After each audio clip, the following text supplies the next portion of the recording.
So today on The Peaks Life, we're talking hydration. Lynn, what is it? Why do we need it? 10 seconds, go.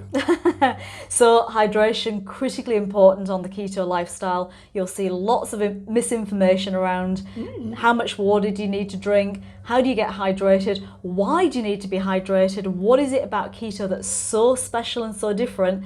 Stick around and we'll tell you what to do. And don't trust your pee. We'll see you soon.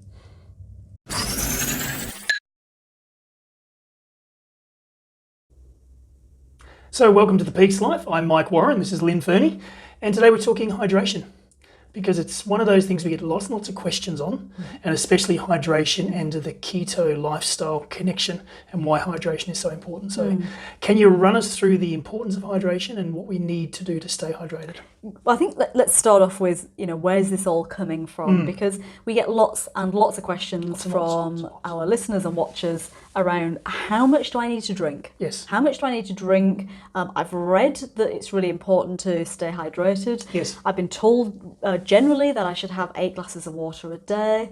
Is it still 8 glasses of water when I'm on keto? Do I need less? Do I need more?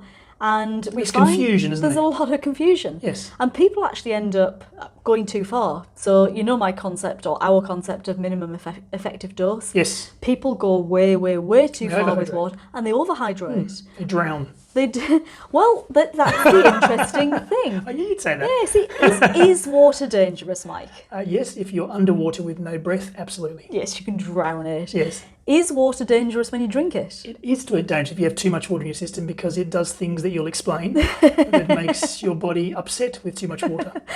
You can effectively die. You can. So in the extreme, and I'm not kidding. We're not laughing. Well, Serious we are. condition. It's very We are serious, but we are laughing because that's what we do. You can genuinely die from overhydration, right? So if you think about, there's a couple of fairly famous cases of this.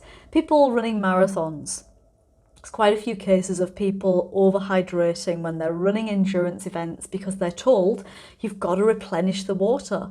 And if they're not really, if they're not sweating a lot, and if they're not losing the water, they're not peeing it out, they may not need to be drinking that quantity. And there've been a few famous cases of people dying at the end of a marathon because they've actually drunk too much water. So water is toxic to our bodies in large quantities. There's also been a few famous cases of people generally just being given advice to consume very large quantities of water, and instead of drinking pints of water during a day, they start drinking gallons. Yes. And there was one lady about 3 years ago drank 4 gallons a day, and she basically died from that because what happens is our body loses its balance and we overhydrate and we reduce the concentration of sodium in our blood so low, our brain swells, and we die from that. Wow. So without going into any any gory details, Macabre details, yes. macabre details, it is dangerous. So be smart. We're not talking about litres and litres and gallons and gallons. The 8 glasses a day is a myth. There is a level that's good for you. So how do we? So first of all, let's go to how do we measure, or how does one know that they're in the right state of hydration? What's because every time I go to the toilet in a public place and I shut the toilet door, there's this bloody chart on the back of the door with the very white right through to the dark orange that tells me to look at my pee and compare the colour of my pee to the chart and make sure that I'm hydrated. And do you compare the colour of your pee, Mike? What I tend to do is wee on the chart. You find that's more effective. I can see the colours closer because without my glasses it's kind of hard, so I pee up there. No, is that correct, or is there a different way, or how should we know, or how do we know whether how we feel right now is hydrated or not hydrated? So again, trying not to make it too complicated, but there are 2 sides to hydration, and I'll talk about both of them. Drinking water alone is not the only answer. Right. But when we look into that, the urine chart analysis, which is, look, there's a really good reason that was introduced. And what was happening is there were people who were at work who weren't able to go and get a drink, or they would sit at work for long periods, or they'd be working out on site. So we see it often in the Middle East where temperatures are extreme. They can be up to 50 degrees during the day. So we would see places where, you know, people were working at extreme temperatures. Yes. In Australia, we know that, again, people are out on site in very dry conditions. Yes. You know, so there's very low humidity in some parts of Australia. We had a lot of site work, and people were getting dehydrated because they're wearing heavy clothing, often wearing hard hats and big boots, and people were getting dehydrated. So there was a period of time where people were suffering significant dehydration. So the simple guideline came, have a look at your urine and look at what colour it is. Yes. And there's nothing wrong with that, in the sense that if your urine is dark brown, Yes. then yes, You have a problem. you're probably having some problems It's there. not your urine. Oh, I knew you had to go there. You've measured the wrong one. Oh my God. Yeah. I don't even know where to go now. Brilliant. Love it. Okay, If it's dark brown, yes, you are dehydrated and you do have a problem. are you with me, listeners? You see, this is what I've got to put up with. So yeah, if your urine is dark brown, if it's a bright orange colour, even if it's dark yellow, it's probably a sign of dehydration and you should drink some more. Yes. If you're only drinking coffee or tea all day, that may be an issue. You're probably not having enough water. Yes. You may be having lots of fluids. But, you know, at the other end of the spectrum, if the chart, a lot of these charts say that if your urine is clear, it's good. But that could actually be indicating overhydration. Yes. So I would be a good indicator. bit cautious. Good It's a good safety indicator. indicator. And I would say, you know, don't worry so much about the top end of the chart, the lighter colours. Yes. Look at those darker colours. Yes. And if you're not getting enough water, you're not getting enough water in your food. Yes. Because a lot of food has got water, and you're just drinking coffee and not that much of it, and you're seeing your urine, your wee is dark orange or brown, you need to address your hydration. So if it's darker than your beer, have another one. Darker than your beer, You're dehydrated. you're probably dehydrated. So in all seriousness, it's a good indicator, and having worked in remote areas and on sites, it is a good indicator, and it's certainly changed or focused people's attention on hydration being a medical issue, and it's certainly turned around those people who are suffering dehydration without knowing it. It's a really nice, succinct way of checking your urine or checking your hydration levels instantly and being able to say, great, I need to drink, or getting medical help if you need to. And so we're talking in general at the moment, Yes. and you know, probably those keto people out there are not going to be drinking a lot of beers anyway. So Okay, very cool. love the joke, but it probably doesn't work for a lot of us. Still funny though, yes. But if we think about what other indicators there are, the best indicator of whether you're hydrated or not is thirst, Right.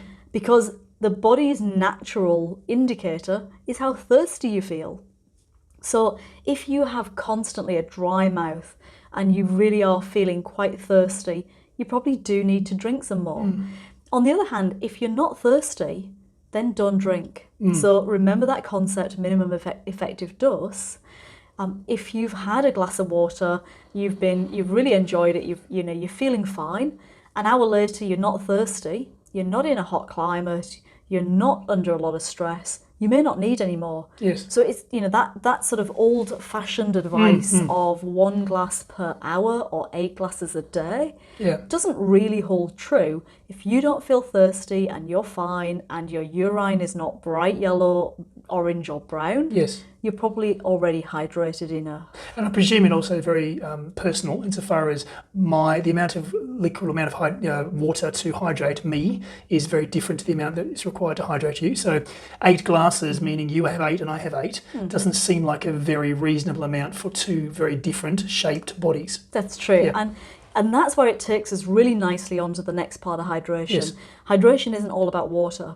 When we think about hydration, we think about water because if we're thirsty, people will say drink water. If we don't have liquids to drink, people will say, you know, you're dehydrated, therefore you need water. Yes. But water is only part of the equation for us. To be effectively hydrated, we actually need electrolytes, and the predominant one we need is sodium. Salt. So, which we get from salt, because salt is sodium chloride. Absolutely. So when we're talking about hydration, often we can be drinking lots and lots of water, but still feeling just as thirsty because the water isn't actually getting absorbed in the body. You actually need a way to pull that water into the places in the body that it's required. And so that's all governed by the water balance that you've got in your body. Right. So where we're looking at the cells, if we're basically out of whack, if our water balance isn't right or our sodium balance isn't right, then we won't get water to where it needs to be. And I'll give you a good example of this to try and illustrate the point. You often see old ladies with fat ankles. Yeah? They get referred to as cankles. Cankles. Cankles, right? Yes. And you've seen it. They've got little skinny legs and then they've got fat ankles. And there could be a number of reasons for this. But when you dig into it, often it's edema. And edema means fluid retention. It actually happens to a lot of people. You find a lot of young girls have it currently. They get it around the belly, so they get the swelling of the belly, and they get fat ankles. What that's saying is that we're retaining water in our body, but not in the right places. Ah, interesting. Yeah, and so where they've got these fat ankles, quite difficult to move the feet, can be around the knees as well, making it very difficult to kneel down. The bloating around the tummy, meaning that there's fluid being retained around the organs. Yes. And in extreme cases, there's fluid in the chest, making it quite difficult to breathe. Now that person could be drinking lots of water, right? But their balance, and especially, like I said, the sodium balance in the body has gone out of whack. Yep. Sodium, potassium have gone out of whack. Therefore, we're not actually retaining that water in the right places, and it's pooling around the body. Because again, without getting too technical, the body's got some very clever mechanisms where it will try to push water around. Yes. So to avoid all of that, and I don't want to go into lots of detail about it, the essential thing that we need, as well as the water, is to have some sodium. And this is why we say to people, when you're on the keto lifestyle, you really need to have sodium in your diet. And the reason is that when we're eating keto, which means we're eating fats, we're not eating carbohydrates, we're not needing water in the muscles to store glucose. Yes. Because glucose comes from carbohydrates. So in the body, when we eat carbohydrates, our body converts that into glucose, glycogen. That gets stored in the muscles and it needs water in order to be stored. Yes. So we know that for every gram of carbohydrate, there's 4 grams of water stored. So there we go, we've got the muscles, the body's full of water sitting together with that glycogen. When we take the glucose or the carbohydrates away, yes, we don't need that water because the body doesn't need it for anything else. Yep. So the body will release the water. So what happens is when you initially transition into keto and using ketones for your fuel, all of that water in the body is lost. That's why you're probably going to lose 2 kilograms or about 4 pounds in the first week of doing keto. So people see a big drop in the scales, celebrate success. Sorry guys, that is water. It's just the water, but it's not a bad thing. It means you're transitioning, which is a good thing. It means that you're getting rid of the glucose in your body, which is a great thing. So you should celebrate it, but for a different reason. Yes. So your body's just released all of that water, but often, so therefore you need to drink to replace. Yep. But also with the water goes sodium and potassium. So we really need to replace the sodium so that when we continue to drink, we're not going to overhydrate and we're not going to cause a drop in the blood sodium levels, which will cause that edema and eventually could cause that brain swelling and eventually death. So sodium, salt, super important on keto. Salt your food, put salt in your water. I like to get up in the morning and have a nice cup of warm water with pink Himalayan salt. So we're not talking the shit salt, are we? We're not talking the white, the table salt. No, so No shit salt? Everybody who's listened to us before knows that white is bad. White table salt is refined. Yes. It's dreadful. It's had everything stripped out of it. It's got Throw no that goodness stuff in out. it. Get rid of it. Put it in your ice bath. But don't take it. Go for something like a nice sea salt or a nice pink Himalayan salt. It's got all the minerals in the 84 minerals in Himalayan salt. So put that in your water in the morning, half a teaspoon. That's going to start your day. It's going to get all those electrical processes, all the energy flowing in your body. And you're going to feel really good and energized. You're going to feel really hydrated because you've dehydrated overnight. So you'll be nicely hydrated. Pop some salt on your meals. If you think you need a bit more, you can always put a bit in your water bottle and then make sure you've kept your salt intake up during the day. Therefore, you're going to get the water, get the salt, your body can absorb the salt and the water, it can maintain the balance in your body and ensure that you're going to be in tip-top shape. Excellent, so some great tips there. So get hydrated. Thanks for joining us again on The Peaks Life and we'll see you again next time.